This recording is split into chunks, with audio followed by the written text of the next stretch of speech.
এখন আমরা আসলাম হচ্ছে একটা ধাবাতে, আদনান ধাবা। তো সেখানে খাবার খাওয়ার জন্য এসেছি। চুল ফুলের তো অবস্থা খুব বাজে।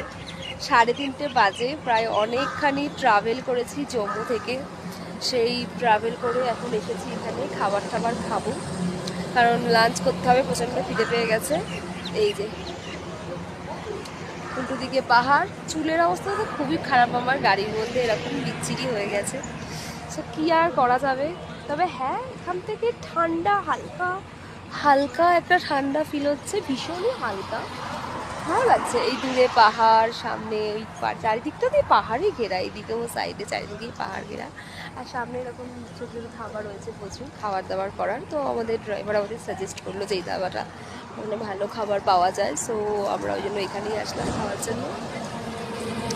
তো যাই হোক, চলো এখন দেখা যায় কী খাবার পাওয়া যায়। তো আমার বর তো আবার বলছে ননভেজ খাবে, ভেজ তো একদমই খেতে পারে না। আমি জিজ্ঞাসা করছি, দাঁড়াও, বলছি তুমি কী খাবার খাবে? ভেজ তো? মনটা তো মাটন মাটন করছে। ও মাই গড, আমি জাস্ট বললাম যা সেটাই। যাই হোক, যাই মানে হাত ফাত ধুই, দেখা যাক ভেতরে কি খাবার দাবার পাওয়া যায়, দেন একটু হালকা ফুলকা লাঞ্চ করে নেওয়া যাক।